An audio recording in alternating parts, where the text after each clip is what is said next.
Something that should be so easy, but unfortunately, a lot of people lie. I mean, in the game itself, I mean, you see a lot of people lying and stuff like that. I guess people sometimes think, they can do things and get away with it and not get caught. So they're more inclined to do stuff like that. But unfortunately, any believer knows God's always watching. One morning I woke up and the Lord put it in my spirit, write a book. And of course, I'm going to be obedient. I'm going to do what he tells me to do. So I started writing, and the more I wrote... Well, bro, thank you for joining me today. Absolutely. It's my pleasure to be here. I'm honored. I'm very grateful that you invited me on your podcast. This is awesome. Thank you so much. Yeah.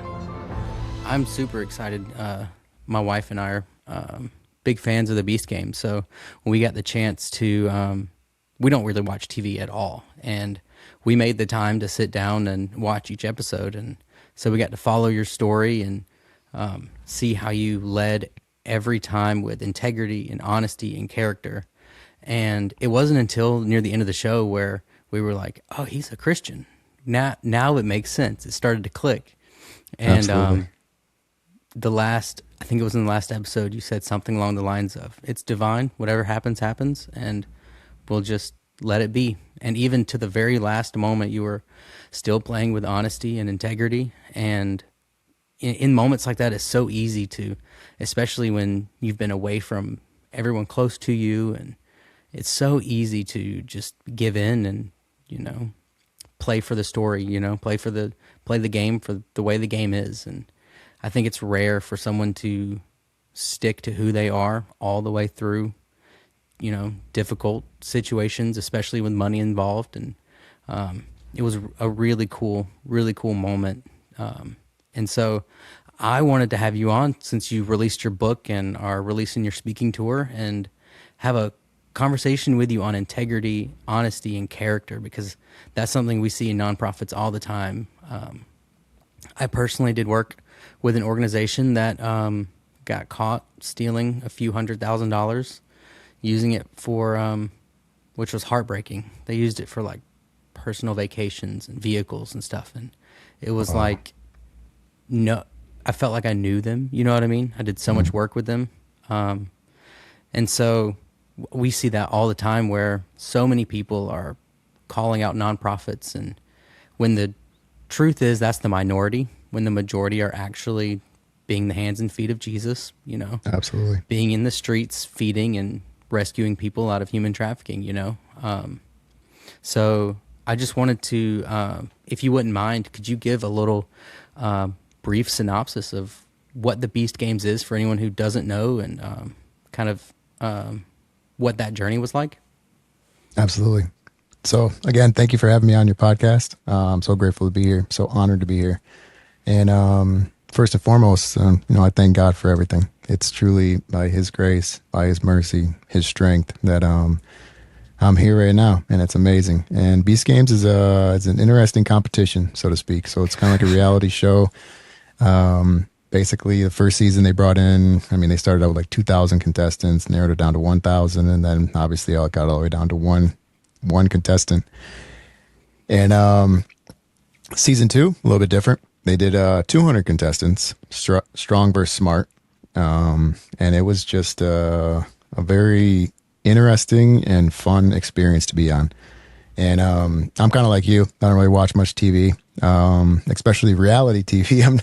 I usually don't watch anything like that. But when I saw like the first episode of Beast Game season 1, I always tell people the same thing, because the same thing happened. So basically, I'm sitting at my desk doing some work. I hear something, somebody loud, energetic, yelling in the other room from the TV. Of course, that's Jimmy, MrBeast, very energetic guy. And of course, my ears perk up, because me and my wife, we always watch we're very careful about what our kids watch, because they're 10, 8, 6, and things on TV nowadays, it's just so many subliminal messages and stuff like that they're trying to get these kids nowadays. And so obviously, I go in the other room, talk to my kids, hey, what are you guys watching, Oh, I just came on after our other show, Daddy. And then I turn to look at the TV. You just see these massive structure, 1,000 contestants and blue jerseys, all these colors and everything. And then Jimmy yelling and energetic. And it was just like, wow, what is this thing? So of course, I sit down with my kids, we start watching. My wife comes in the room, she starts watching it, and it was kind of like this amazing thing that you see. It's kind of like in real life. We're all given choices, we make decisions. You could either be the hero, do something good, or be the villain and do something bad, dishonest. And Yep. yeah, kind of like a direct reflection of life. So it was a very interesting competition. So we obviously every week we just tuned in, kept watching it all the way to the end. And then it was just amazing to see the end. The winner, Jeffrey Allen, great guy. I got to meet him on season 2. He's just an upstanding guy, very nice, very kind, genuine. And he's fighting for a great cause for his kids, creatine transport deficiency. His kid Lucas obviously has that. And he's fighting for that cause to try to help and cure that cause. So it's just something so great that he won it. I was so happy for him. And then when the opportunity came out for, hey, season 2, applications are wanted. So I started like, you know what? I'm gonna go for it. The Lord put it in my spirit. Go ahead and apply. So I started the application process and stuff like that. At the same time, they also had this other thing where it's called Feastable Sweepstakes. So me and my kids started off eating all this chocolate in the first week and stuff like that, scanning the QR codes and stuff, and like mailing it and getting the entries. After 1 week of that, it's like I'm going to gain 30 pounds before the competition even starts. So there's no way I can keep doing this. So we found out the loophole. You go online, you just register on a daily basis, mail in the entry. So I kept doing that. And then I sent in the application and stuff for my 1 minute video, the whole application. It was crazy, like 2 hours, 30 something minutes later, I get an email. Congratulations, you're moving on to the next step. We want to do a Zoom call with you. I got on my knees right away. I thanked the Lord. I knew it was his will, only his strength, his power. And it's crazy. Then 2 days later, I got an email from Feastables. Congratulations, you won a Feastables contest also. I was like, wow. It's like, again, got on my knees. I thanked the Lord. I knew it was his divine will for me to go on Beast Games season 2. And it was just truly remarkable. The whole journey was just amazing. And who I am in that entire series, the competition is exactly who I am outside the competition. I always believe in, living with integrity, doing the right thing, being honest with people. Don't do something bad to somebody in order to further yourself. I try to set that good example for my 3 boys who, I try to inspire every single day. So I guess that message just resonated with a lot of people. The outpouring of support, encouragement, love these past about week now, it's just been, I'm beyond grateful. I can't even explain like the gratitude that I have. It's just like, I never expected any of this. I went in there, made it all the way to the end. I lost. And just the outpouring of support is just like, wow. And the doors that are opening now, just by being faithful to God the entire time, is just, wow. Like his will is always better than our will, without a doubt. Yep. That's powerful. Yeah, it was really cool. And for anyone who hasn't watched, spoiler, you did finish in second place. The runner up. Yep. Which is wild. Absolutely. So just last thing on that, how hard was it to be away from your kids for that long? That was probably one of the most difficult things to go through. If we would have been able to have our cell phones and stuff and call them and, talk to them and stuff, that would be, that'd be a little bit easier. But the fact is, they take away your cell phones. You have no communication with the outside world. No TV, no internet, no phones. It's just you and the other 199 contestants inside the game, playing the game. Like they really want you to immerse yourself in the game and be in there and just think about that, and that's it. So it was a difficult journey, so to speak. And that's why the episode where my kids come running out of the tunnel with my wife, oh man, I'm jumping for joy, jumping like a frog, just like so excited. Like it was like pure raw emotion. I didn't care about cameras at that point. I didn't care about anything. I'm screaming like a little girl. Like I couldn't believe it. I was so happy to see him. That was probably 30 some days that I didn't see him. I didn't talk to him. I didn't know what was going on with them. Like it was just, it was amazing. It truly was. When I went to shoot in Thailand, we were gone for, I think, 12 days. And my wife, we had my son, and my wife was pregnant with our daughter. And it was like, she was 7 months pregnant. So she's in the thick of it, especially with a toddler running around. Oh And man, that's tough. and it was so hard. It was only 12 days, but like the time zone, I think it was a 12-hour difference, and so it was almost impossible to get to talk to them or see them.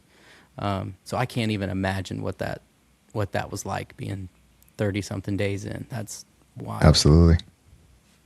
But talking about integrity, do you think most corruption begins with bad people, or do you think it's good people that start good but slowly compromise?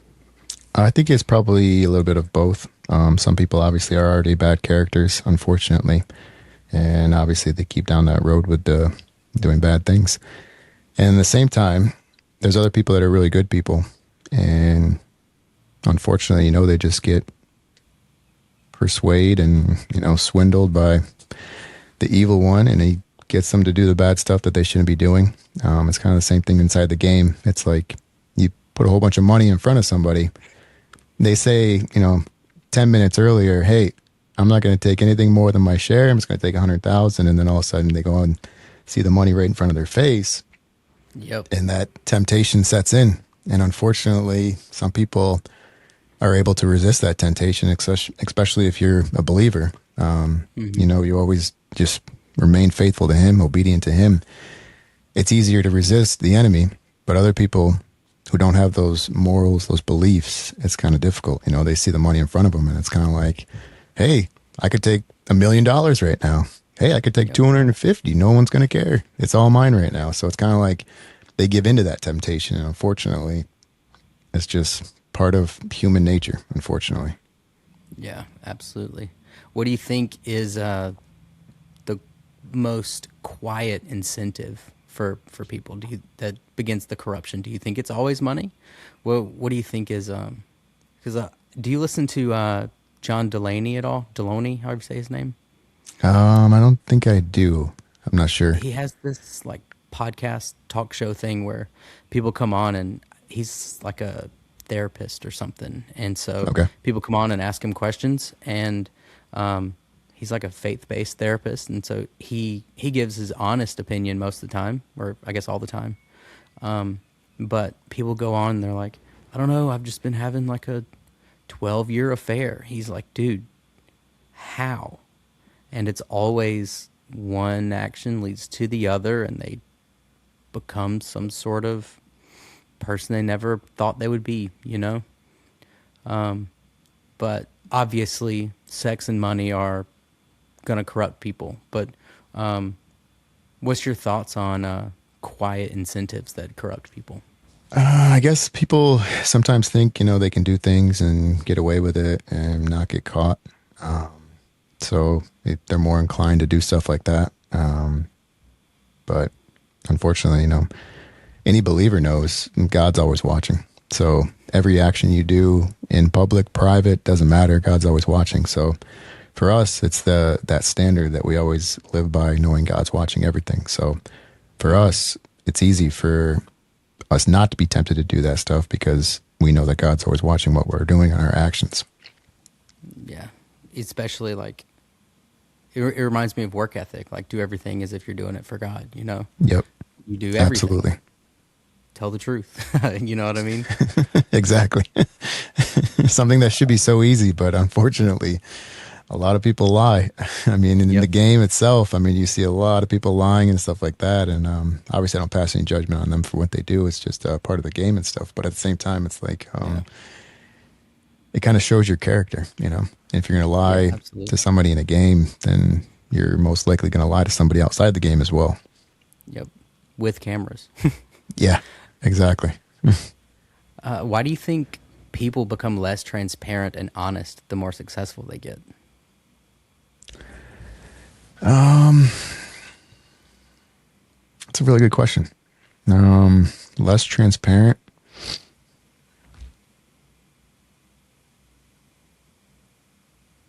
I guess maybe some of the stuff that they do or something maybe might not be to the standard of their own liking. Maybe they think some of the stuff they might do is not good.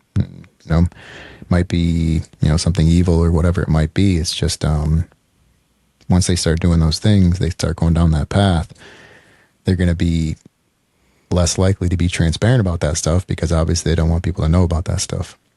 Yeah. I think it's really easy to try to build something and try to stay a certain way, but slowly lose your integrity while doing it. And I think that's such a cool parallel between the game you played and the way you played it, because you built something, from what, 200 to 2. You built something along the way without losing integrity. So do you think it's possible for people to build large organizations without losing their integrity? Absolutely. 100%. I think you can. I mean, I proved it on the world stage, $5 million in front of my face. Obviously that's a large amount of money, and I didn't give up my integrity for anything, and I wouldn't sacrifice my integrity for anything. And I think the important thing for people to remember is, as long as you hold that strong faith and belief in God, knowing that everything is according to his plan, then you're always going to do the right thing no matter what. I mean, you might make mistakes on the way and stuff like that, but you learn from those mistakes. You ask for forgiveness, and then you move on and you move past those things. But your main foundation of integrity, honesty, and the strong faith in God, that's paramount. And as long as you keep those things, then you have nothing to worry about. You could run a $1 billion corporation and still lead it in the way that it's supposed to be led. Yeah. I think it's cool too, because like you see both free will and agency while still understanding that you have a role to still be Christ-like, Absolutely. Like, you have your agency to do what you want, be who you want to be. But that also comes with, you have the agency to be Christ-like in every moment too, pick up your cross, die to yourself, what does it mean to you to die to yourself and pick up your cross and lead with Christ-like integrity?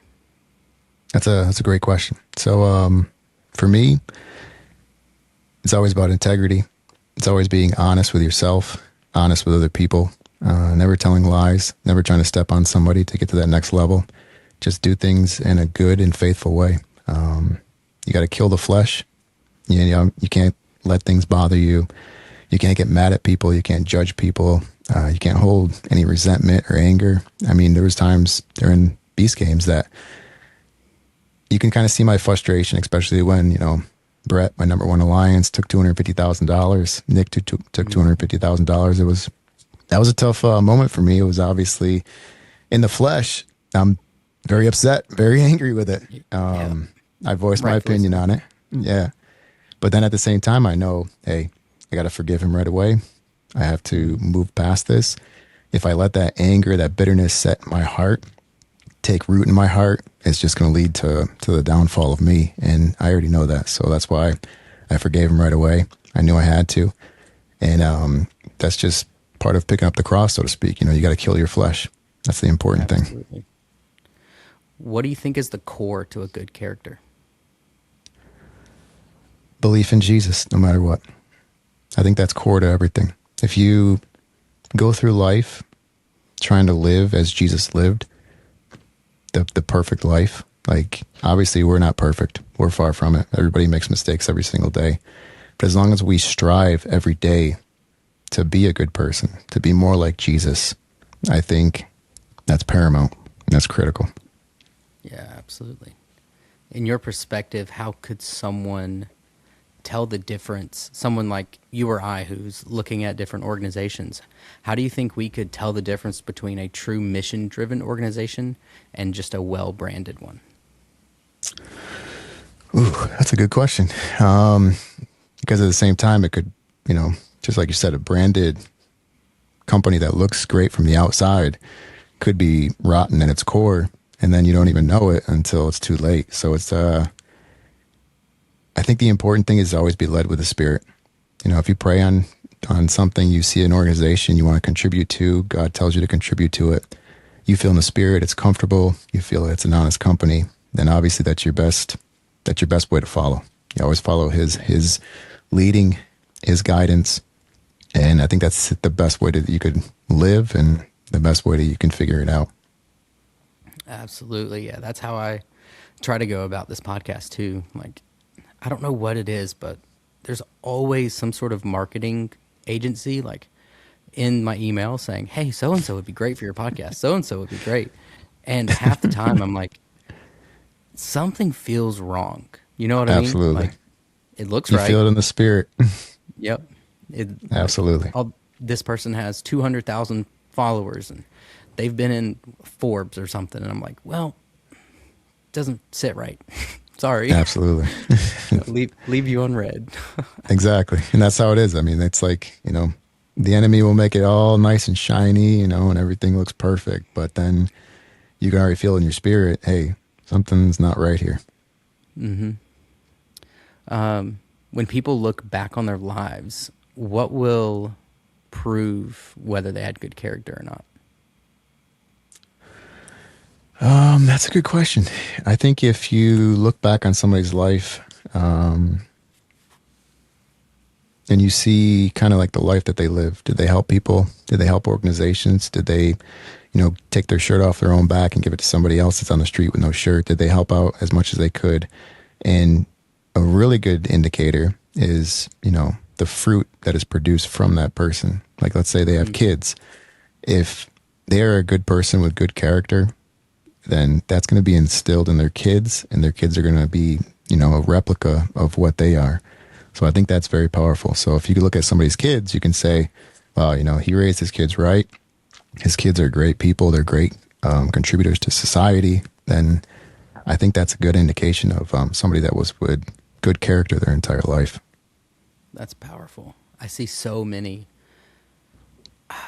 Maybe it's just my algorithm online, but so many good dads. And I feel like when I was growing up that there weren't that many like truly I want to raise these kids. It was I want to provide for these kids. I saw that all the time.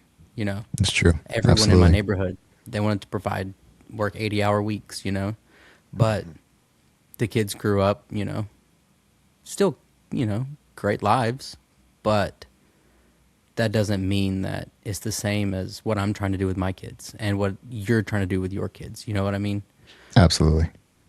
It's very important to be, a present father, to be there for your kids, to talk to your kids, to just spend time with your kids. I mean, it's so important in today's day and age that you just got to be a present father.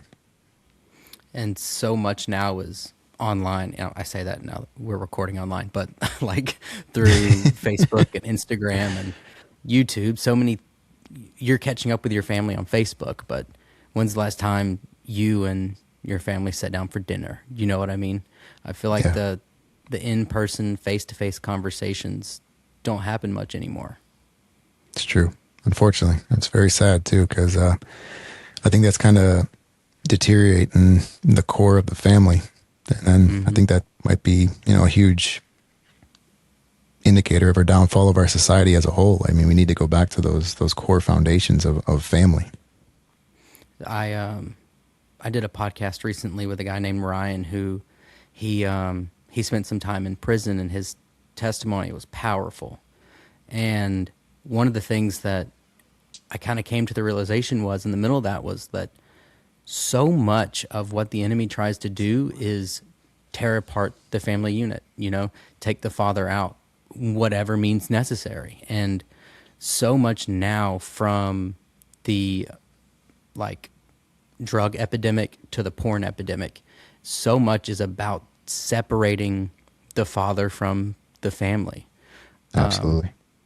And so many of the organizations that I'm trying to help, all they're trying to do is remedy that, There's an organization in town that they do, they're feeding the homeless and the needy. And a lot of times their story is they were raised by their grandparents. They never saw their parents, and so they were never given a right place to start their life. Or there's an organization that I do a lot of work with that they're helping women and children out of human trafficking, getting them into safe homes. It's a powerful mission, But at the end of the day, it's still a band-aid on the family unit being broken down. I think in the nonprofit world, so much of what we see and try to help is family units being broken down, fathers being torn out of families. And I think what, in my opinion, what I see the Holy Spirit trying to do is just bring dads back to raising their kids and being good husbands, you know? Absolutely. I can't agree with you more. I think that's, and it ends up being always the stories that I'm attached to, you know? That's why I was like, Absolutely. I wonder if Cory would talk to me for a few minutes. Oh, absolutely. Absolutely. So I was listening to a podcast today, actually. They were talking about how the genes are what, you know, creates the person to the point where all violent criminals, all people bent towards addiction, it's all in the genes. And it felt so much like they were trying to separate people from their actions, people from their Yeah. agency, you know? Exactly. Like nature over nurture and stuff like that. So it's like, Yeah. I think it's all nurture, you know, the way that you raise your kids and stuff like that. That's the key foundation. If you're not raising them right, if you're not a present parent, if you're letting your kids just run out the streets all night, do whatever they're going to do, not enforce any discipline or anything like that, I think it's the breakdown of our society, unfortunately. Do you think that integrity and character and honesty comes from discipline? I think it's something that you teach your kids, and then they learn by watching you and your actions. They're going to learn if you're always doing the right thing, you're always saying the right things, they're going to learn those things from you. And obviously the opposite, if you're a person that's not living with integrity, if you're lying all the time, you're doing whatever, like bad stuff, your kids are watching that, and you're just setting the example for them. They're either going to be good kids or bad kids, unfortunately. Yeah. How do you go about setting that example? How do you work on living a honest, integrity-filled life? Absolutely. So for me, it's just always doing the right thing. Daily lives and stuff like that. You can go out, just showing kindness. You know, you open the door for somebody, you just show that kindness to somebody. You help somebody put groceries into their car. You know, you see an old lady or something, you can just help them do that. You're kind of showing them, you know, life is so much more than yourself. It's about helping others, being there for others, and just showing the love that Jesus showed us. And it's I think that's critical, just to show that character, show the integrity, show the honesty. I think that's what makes good kids. Yeah. What do you think is the difference between a reputation and good character? I guess you would say like reputation is, you know, what people see of you and who you are, and character is more internal.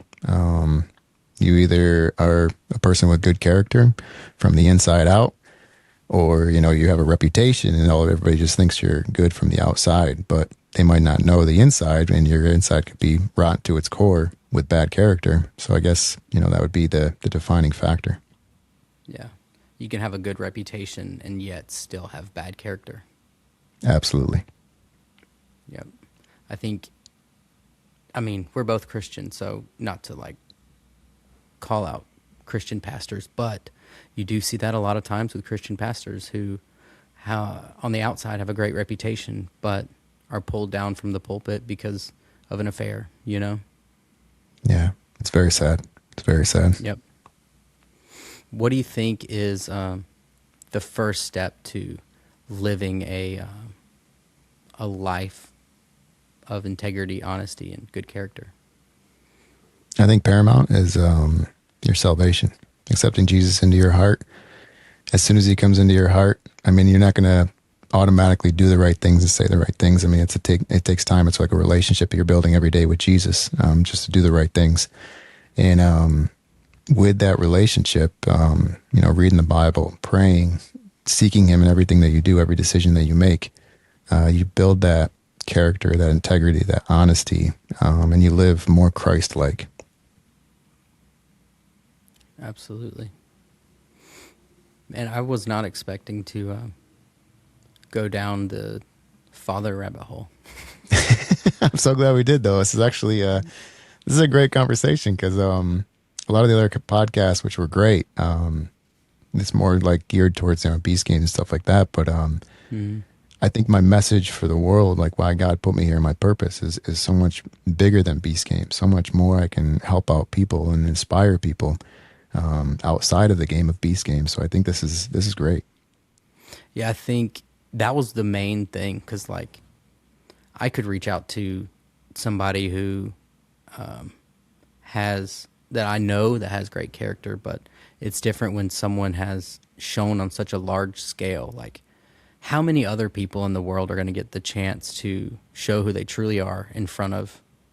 I don't know how many people watch the show, but a lot of people with that kind of money in their face, you know, and still Definitely. walk away and say, "Hey, I kept my honesty and I stayed Christ-like the whole time because that's who we're called to be." I think it's such a cool, powerful example of living Christ-like in such a large scale, you know. Absolutely. And honestly, like that's why I always say, I don't want to shine any light on me. I'm not here for me or anything else like that. I always just try to shine the light on him. And by me playing with integrity and honesty and everything like that, that was just, to glorify him. And then that's Yeah. who I am as a person. I'm just here to be his light and that's it. Shine his light more than anything. Yeah. Was the book hard to write? Truthfully, it wasn't. So one morning I woke up and the Lord put it in my spirit, write a book. And of course, I'm going to be obedient. I'm going to do what he tells me to do. So I started writing, and the more I wrote, like the more words that came on the pages and stuff like that, it was kind of like a reflection of everything that happened, the emotions Mm. I went through, how to overcome them and stuff like that. So it was actually, God's way of helping me through that whole process of healing and going through the whole process of, it was a difficult situation. It was challenging to say the least. You make it over the final two and then you lose.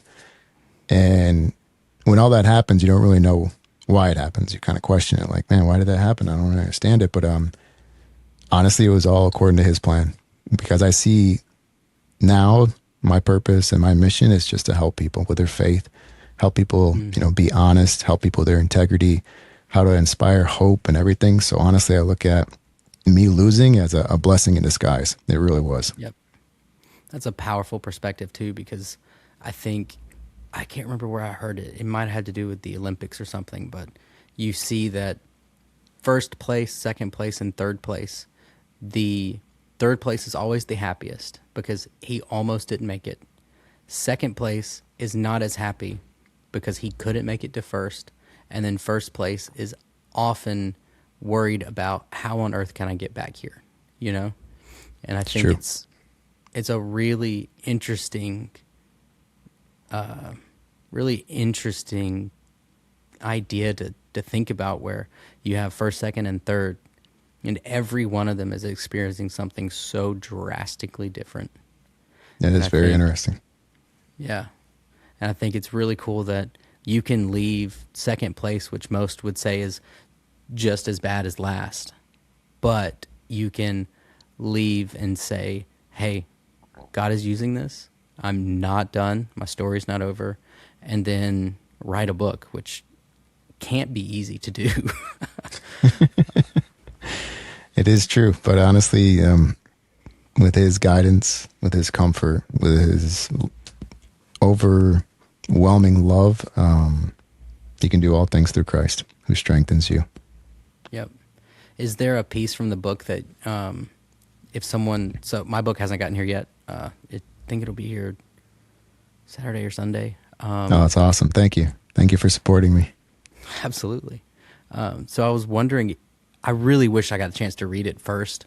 But is there anything from the book that if someone doesn't have a chance to read all of it or for whatever reason doesn't like reading, which I don't understand why, but doesn't like reading, is there anything that you would say, hey, this right here, this one line, this one idea, this one chapter, this is what you can get out of it? I think the end of it with the 10 principles on, how to overcome and how to live a life like this. I think that's very important.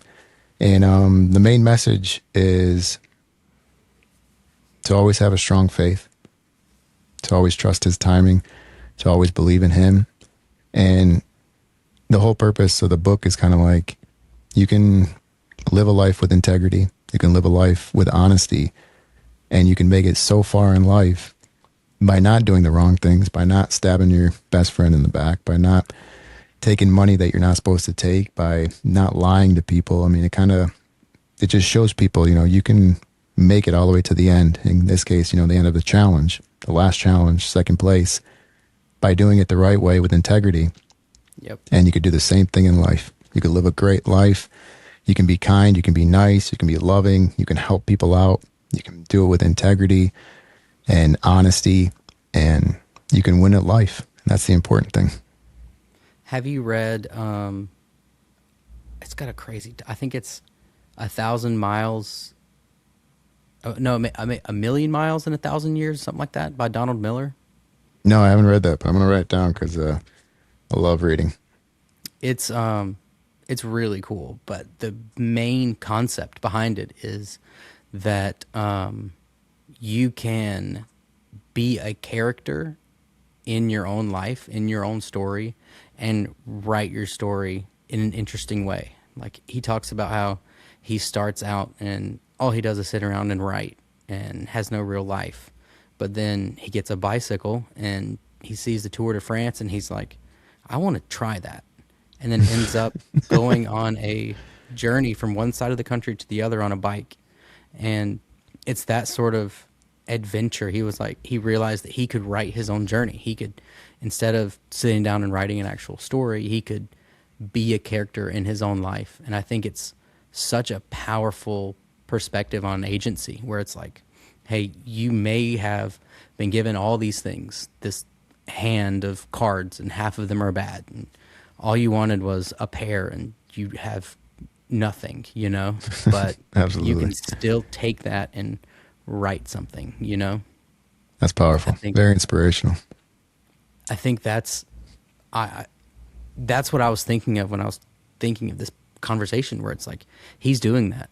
He is writing his, like, and I had no idea it was that hard to get into the Beast games. Like, you really, truly, you did that. You were like, I'm going to eat all the chocolate, which is great chocolate anyway. So I can't fault you for that. But apply every single day and send in a video. It's absolutely. Hey, you were like, hey, I'm going to write my own story, Absolutely. And have you always lived like that? I've always tried to be a positive person, be optimistic in everything. And it's funny that you brought that up because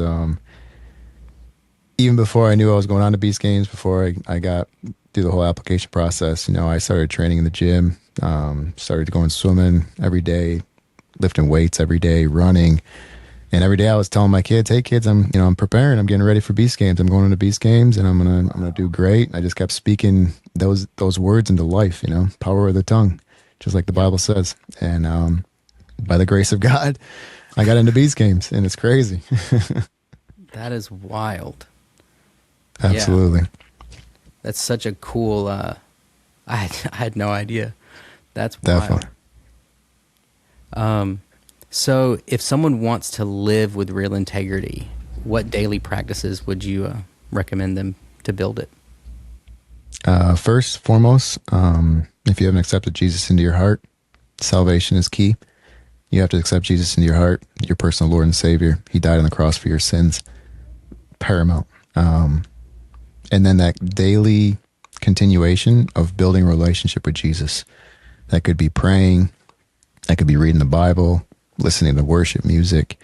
It's just something that you can do on a daily basis that helps build that character, helps build that integrity, helps build that foundation to live more Christ-like, to be like Jesus. I think a lot of times what makes a good nonprofit leader, what makes a good pastor, is the same exact stuff that makes a good Christian. It sounds weird, especially for someone who isn't a Christian. But it's read your Bible. Like, you want to understand, you want to hear from God, read your Bible. It's Absolutely. not read a chapter a day. It's not that difficult, you know. You can listen to, a lot of times like you're saying, it's as simple as turning off Breaking Benjamin and listening to worship music. You know what I mean? It's often a lot more simple than we think, but it's the small changes. That's really Absolutely. cool. Man, that's cool. Is there anything that you'd want to leave with my audience, whether it's how to get your book or where to follow you online? Or a piece of wisdom? Is there anything you'd want to leave with them? Yeah, absolutely. I strongly encourage people to go buy the book. It's a very powerful story. I might have a biased opinion, but it's it's just I put a lot of effort into it. I truly feel all the words on there are inspired by God. It was a great process, and I always want to give God the glory, without a doubt. And I think the foundational things to leave people with is to always have faith in God, always trust in God's timing, and to always love Him and be faithful every single day. The thing you said about following His peace, I think that's such a great example of how to lead your organization. Absolutely. Like, you wait, you pray, and you follow His peace. Absolutely. So cool. Man, thanks for joining. Why did you say yes? Honestly, like I saw your stuff that you put online, your podcast and stuff like that, and the content you're putting out. Honestly, it's great. I really Thanks, got man. inspired by what you're putting out there. So I was like, yeah, this will Really? be great. This will be a great podcast to do. Thank you. I was telling a friend of mine, the last Beast game season and this one, after every time we watch, we're commenting like, can you believe so-and-so did this? And I told them, when you responded, I was like, dude, Cory said yes. They were like, no way. And I had to send a screenshot. I was like, no, he did. I have no idea why, but he did. Now you got to give yourself more credit, man. You're a great person. I can see it in the content you're putting out there. It's just great, man. Keep up the great work. Truly. Thank you, dude. Thank you. Absolutely. I'm excited for. I think this is really going to reach people, because I think it's a call up. You know what I mean? It's a hand to pull people back up. That's absolutely. I love the message that you're spreading. I appreciate that. In such a unique way, you know. Absolutely. It's always His message, always His light. It's so important. It's not to call anyone out, but it's shocking that I feel like you're the first one to really say, hey, like, Christ is in this, you know. The first one from over 2,000 people have been on that show, and it's like, no telling. I have no idea how many hundreds of thousands of cameramen and stuff they had to go through. Absolutely. You're the first one that's been like, hey, let me get Christ's name out there, because that's what matters. Absolutely. It's the most important thing we could do in this world, to spread His light, spread His gospel. Absolutely. Well, thank you for your time today, dude. Absolutely. It was an honor and a pleasure. I am very grateful. Thank you. Yes, it's such an honor to get to have a conversation about something I feel so led to. Now, yeah, I do a lot of nonprofit work, but at the end of the day, my heart is really about the family unit. You know, it's about getting people back into. I was thinking about this the other day. It's like, I don't care what church you go to. In the same way, I don't care what gym you go to, and I don't care what toothpaste you use, but you need to do them. You know, you need to go to the gym, whether it be run or do some sort of powerlifting or whatever you want to do, or Absolutely. if you want to try CrossFit. The same way, I don't care if you go to a Catholic church, an Anglican church, or a non-denominational church. Just, you need to get around a body of believers. Absolutely. Very powerful. Well, thank you, dude. I won't take any more of your time. I appreciate it, Blake. Thank you so much, buddy. This truly was an honor, and I'm very grateful for this. Thank you.